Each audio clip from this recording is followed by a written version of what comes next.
Tapi mereka biasanya juga cuma doktrin bengok-bengok mempengaruhi, mendoktrin muhibinnya agar sudah memusuhi kita, bahkan kayak imat didajal-dajalkan. Padahal yang jajal itu mereka, menurut keyakinan saya. Dan saya percaya dengan pendiri pimpinan-pimpinan PWI Laskar Sabila. Saya percaya itu bagian daripada apa yang saya percaya hari ini saya perjuangkan di Banyuwangi. Dan kalau tanggal 31 dipaksakan Habib tetap datang di Banyuwangi, saya sudah menyiapkan pasukan jihad bersama-sama saya. Kalau saya masih selamat, masih hidup oleh Allah, masih tak hidup, saya dengan beberapa teman saya akan datang ke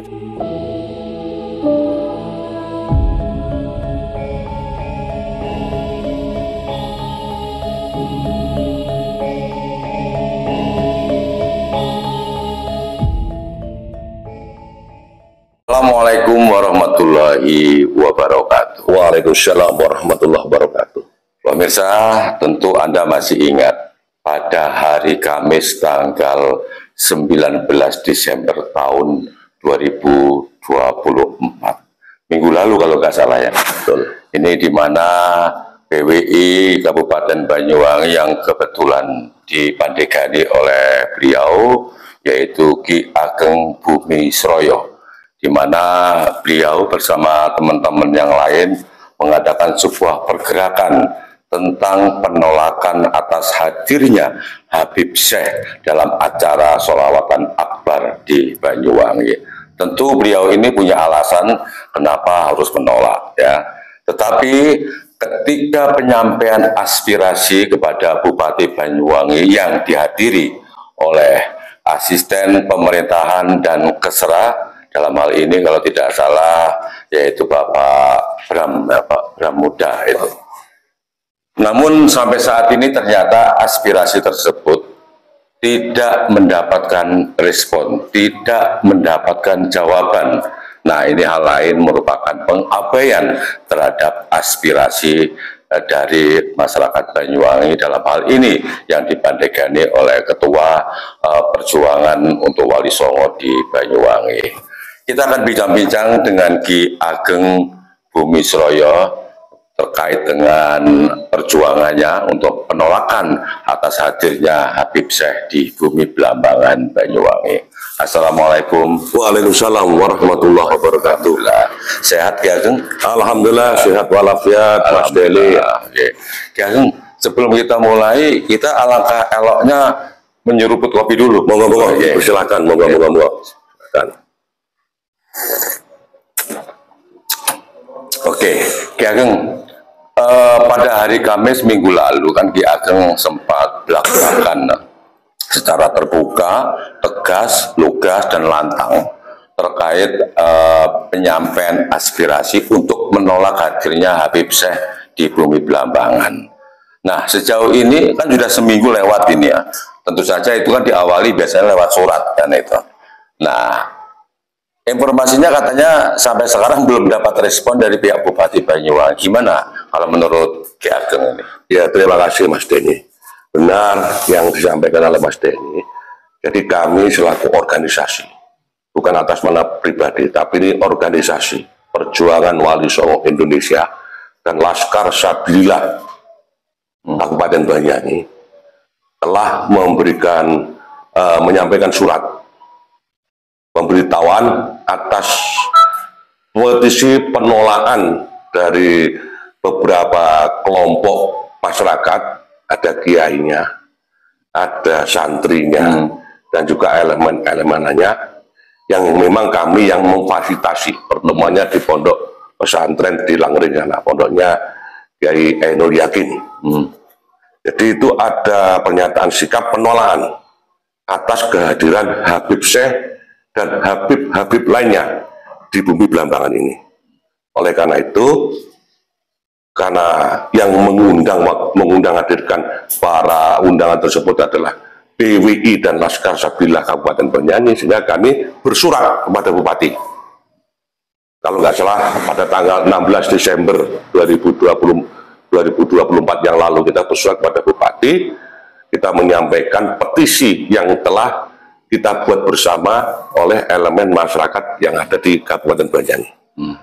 Sekaligus kami juga punya kesepakatan hasil musyawarah untuk melakukan aksi damai dalam rangka menolak kehadiran Habib Syekh di Kabupaten Banyuwangi dalam rangka refleksi akhir tahun. Biasanya tiap tahun itu ada kegiatan yang dibiayai oleh APBD. Ya.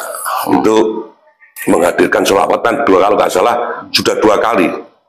Habib Syekh itu mengisi acara sholawatan di refleksi akhir tahun. Nah, oleh karena itu, karena ada kita sepakatan hasil musyawarah, itu kita harus menyampaikan surat kepada Bupati, pemberitahuan secara resmi bersurat, dan kita kita ikuti dengan aksi damai yang kita lakukan pada tanggal 19 minggu yang lalu.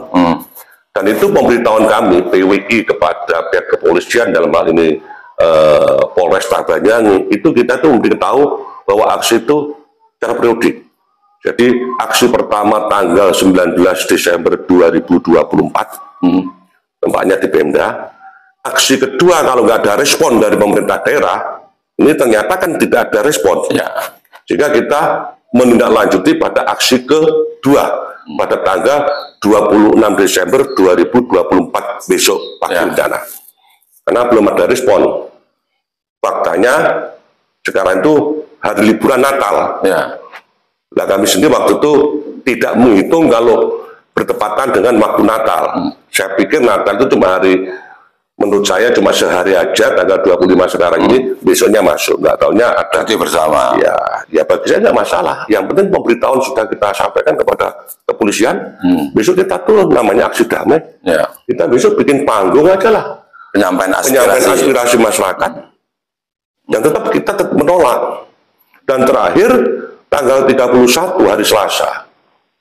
Itu kalau memang masih tetap dilakukan oleh panitia yang dalam hal ini di-pick up oleh pemerintah daerah, terpaksa saya dengan kelompok saya akan melakukan langkah-langkah pengusiran dengan cara paksa. Pengepungan berarti ya? Ya, tidak sepengepungan ya, kita datang dengan rombongan, kita datangi, kita turunkan, kita bubarkan.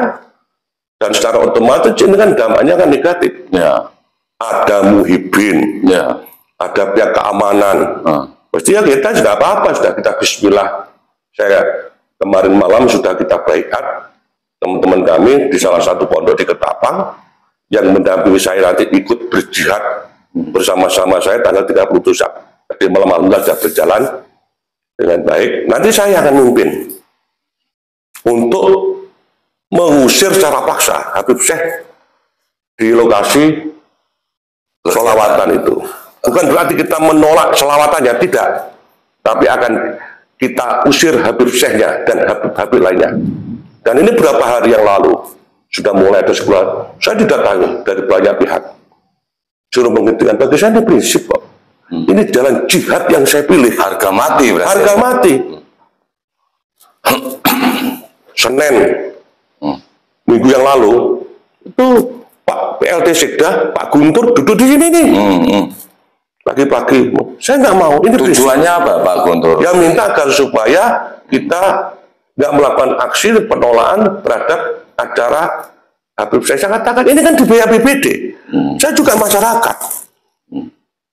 Bukan saya pribadi mau atas nama banyak anggota PWI banyak. Oke, Ageng. Di masyarakat sekarang ini kan sedang ramai ya, bahwa kegiatan sholawatan akbar itu adalah kegiatan yang sangat sakral, ya kan? Nah, menjadi masalah, menjadi kontroversi kegiatan tersebut ketika di situ ada yang namanya hadirnya Habib Syekh. Nah, sekarang pertanyaannya, tadi disebutkan bahwa yang dilarang Habib Syekh untuk datang ke Banyuwangi. Sebenarnya seberapa bahayakah kehadiran Habib Syekh di bumi Belambangan, terutama di acara sholawatan akbar tersebut? Terima kasih. Jadi gini, pertama yang perlu dipahami, saya ini adalah putra asli Belambangan. Saya lahir di Belambangan, di Banyuwangi. Dan saya insya Allah mohon sama Allah, kalau saya ditakdirkan harus mati pengen di tanah Belambangan dan dikuburkan di Belambangan bersama leluhur saya. Jadi kalau pertanyaan bahayanya, Habib Syekh itu kan sudah keterlaluan, kurang ajar. Yalal Waton itu adalah yang membuat syairnya pertama itu adalah, kita tahu semua orang NU bahwa Mbah Wahab Hasbullah.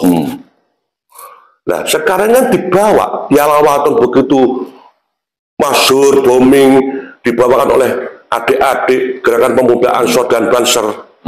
Ya kan, lagu-lagu Yalal Waton sakralnya ya. Iya, diklaim sama beliau, dinyanyikan. Dirubah syairnya, dirubah narasinya, bahwa ini katanya miliknya Habib Syekh. Bahkan yang paling ironis itu sudah dipatenkan. Didaftarkan hak cipta oleh, ya, berarti kan sudah milik dia.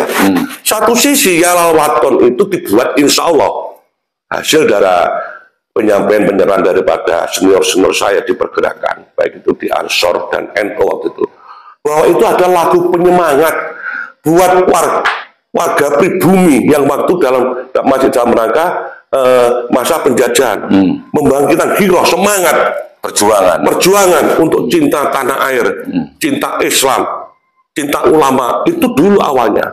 Hari ini oleh para pimpinan-pimpinan organisasi baik itu NU dan badan otonomnya, itu sudah dijadikan lagu wajibnya orang NU, Yalal Waton itu.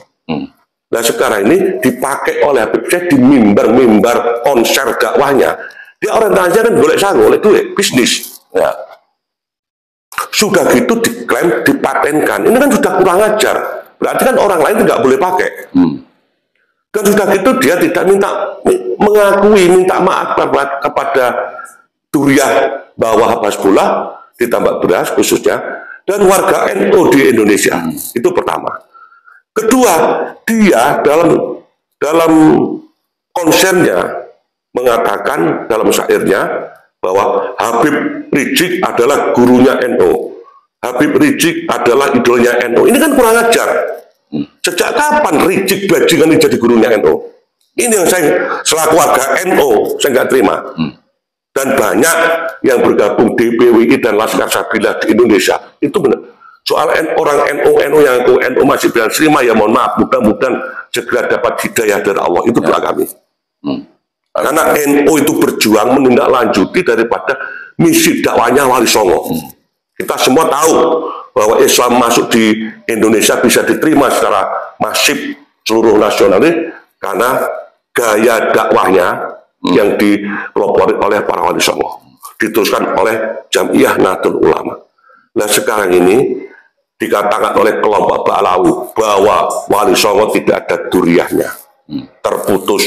Sementara mereka ngaku saya cucunya Rasulullah. Fakta setelah PWI, petinggi-petinggi PWI yang ada di Jawa Barat melakukan penelitian, baik itu dari ilmu nasab, dari ilmu Rijalul Nasab, dari sejarah, dan Profesor Manasim Ali itu melakukan dengan filologi apa itu, ternyata terputus, tidak ada Rasulullah atau subhanallah, Ahmad bin Isa punya anak namanya Ubaidillah. Tapi mereka biasanya juga cuma doktrin bengok-bengok mempengaruhi, mendoktrin muhibinnya agar surah memusuhi kita, bahkan kayak imat didajal-dajalkan. Padahal yang jajal itu mereka, menurut keyakinan saya. Dan saya percaya dengan pendiri pimpinan-pimpinan PWI Laskar Sabilah. Saya percaya. Itu bagian daripada apa yang saya percaya hari ini saya perjuangkan di Banyuwangi. Ki Ageng, beberapa waktu yang lalu ya, Kiai Imaduddin itu kan pernah hendak melakukan semacam pengajian akbar ya di Banyuwangi. Beliau gimana ingin mencerahkan kepada masyarakat di Banyuwangi, khususnya kalangan Nadiyin, di mana tentang keabsahan Bani Ba'alwi itu. Ya, karena mereka para Habib, Abaid dan lain sebagainya yang seperti disebutkan oleh Ki Ageng kan mengaku sebagai judiyah atau keturunan Nabi. Nah, sayangnya waktu itu Kiai Imaduddin yang hendak menyampaikan aspirasi itu justru tidak mendapatkan izin oleh Pemkab Banyuwangi, ditolak, sehingga nggak jadi itu diadakan di Banyuwangi. Namun kita berbalik dengan keinginan dari Ki Ageng Bumisroyo yang bersama teman-teman sudah lebih awal menyampaikan aspirasi secara terbuka, bahkan langsung menemui bupati, walaupun dalam hal ini hanya ditemui oleh asisten pemerintahan dan Kesra. Namun demikian seminggu lewat ini belum ada jawaban, belum ada respon, bahkan nyata-nyata ngambang ini. Kira-kira apa yang ditangkap oleh Ki Ageng ini? Sisi lain tadi Kiai Muhyiddin ditolak, katakan nggak dapat izin, namun posisi dari Habib Syekh yang ditolak di Belambangan, tanda-tandanya ini juga mengabaikan penyampaian aspirasi Ki Ageng bersama kawan-kawan. Ya, jadi kalau saya ini hanya saya melihat aja, saya niteni saja, saya lihat sampai nanti deadline terakhir. Yang jelas, bagaimana tadi Mas Denny sampaikan bahwa kita pada beberapa bulan ke belakang, kemarin pernah menghadirkan Kiai Maduddin dan teman-teman, Kiai Alawi termasuk Tubagus Nur Fadil Mugi datang ke Banyuwangi dalam rangka untuk agar supaya masyarakat Banyuwangi bisa mendapat pencerahan dari beliau, karena beliau itu yang buat tesis pertama yang membuka adalah beliau dari Cirebon dan Banten. Itu saya hadirkan, ternyata ditolak oleh sebagaimana masyarakat Mukibinnya, dan itu pun anggota kami, Ketua Laskar Sabillah dan Panitia itu bolak-balik oleh Polres Banyuwangi. Itu pertama izin sudah dikeluarkan, tapi dicabut lagi. Terus sampai ada namanya rakor terakhir, saya datang dengan penasehat dan beberapa pengurus. Hanya itu tadi, Kiai Imad tidak boleh di tempat terbuka di Maron, karena kan di Maron, ya, di RTH Maron yang hari ini mau digunakan untuk selawatan Habib Syekh. Termasuk dengan ya oke, Habib Kiai Maduddin boleh, tapi tempat sebenarnya hanya kita menempat di aulanya Universitas PGRI di UBI. Uniba ya, Uniba. Alhamdulillah juga berjalan lancar. Itu pun ya saya maklum paham lah tentang SOP keamanan. Tapi kalau menurut kacamata saya kayak berlebihan. Tapi alhamdulillah nggak ada apa-apa. Nggak ada keributan apa-apa, lancar semua. Nah, hari ini itu kan saya tahu persis penguasa dalam hal ini dalam tanda petik. Kalau panitia itu hanya Sendiko Dawo apa yang punya kehendak mendapat ke sana. Padahal di sana itu ada satu dusun namanya Jangan, itu adalah tempatnya Muhibinnya para habaib. Jadi dipaksakan di sana. Padahal tempoh hari menurut informasi dari beberapa teman yang ikut bukan katanya mau dipindah, tidak di Maron, tapi sekarang di Maron. Ya nggak apa-apa, silakan. Bagi saya, oh berarti ini pemerintah dan pihak keamanan Polri ini sudah tidak netral, sudah berpihak pada kepentingan. Ingat, yang digunakan membiayai kegiatan adalah APBD. Saya tahu persis, Mas Denny tahu, saya 10 tahun jadi pimpinan anggaran DPRD, saya tahu persis. Dan tahun-tahun mulai kapan ada lapor LPG-nya itu yang tidak beres. Dan kalau tanggal 31 dipaksakan Habib saya tetap datang di Banyuwangi, saya sudah menyiapkan pasukan jihad bersama-sama saya. Kalau saya masih selamat, masih hidup oleh Allah, masih tak hidup, saya dengan beberapa teman saya akan datang ke Jakarta. Saya buka semua aib-aibnya LPG yang dibuat oleh pemerintah daerah, mulai dari MUI. Sekarang ini kan di pihak lain ada lembaga LPD apa gitu. Saya tahu semua person-personnya, dan itu kader-kader saya semua kebanyakan yang di lapangan. Makanya saya ingatkan, saya selaku senior Ansor, pejuang Ansor di Banyuwangi, hari ini masih saya dan beberapa teman yang di LS ini yang jadi pimpinan Ansor di Banyuwangi. Saya ingatkan adik-adik saya, lebih baik kalau kalian kemarin masuk dari panitia penyelenggara acara kegiatan Habib Syekh, mundur dari sekarang. Kalau Anda nggak mundur, saya sudah menjatuhkan kewajiban saya kepada Anda semua. Saya akan lapor. Setelah tanggal 31 di bulan awal Januari saya akan ke Jakarta. Sudah saya siapkan formatnya. Artinya untuk anggaran yang dipersiapkan untuk sholawatan akbar sebesar berapa? 700 juta sekian ya. Itu ditengarai atau patut juga ada markup yang bukan markup, itu LPG-nya itu. Kalau nanti yang tugasnya ini kan penyidik. Kalau saya itu hanya saya tahu ini nggak benar, tapi saya kan nggak punya kompetensi, orang saya masyarakat biasa. Diduga berarti ya? Diduga. Dan dugaan kuat diduga, dan saya bisa memandu untuk membuktikan bahwa tuduhan saya nanti itu benar. Bahwa ada penyelewengan, ada pelanggaran hukum yang dibuat. Dan saya sudah punya rekamannya dari beberapa saksi yang sudah saya investigasi secara pribadi, Mas Jadi. Ya, artinya itu kan menjadi bom waktu ya. Berarti pengajian ini atau sholawatan akbar ini ibaratnya sekarang ini sedang menyulut tumpukan sekam berarti ya. Api dalam sekam yang setiap saat bisa membara nanti itu ya. Ya, kalau dipaksakan seperti itu. Oke.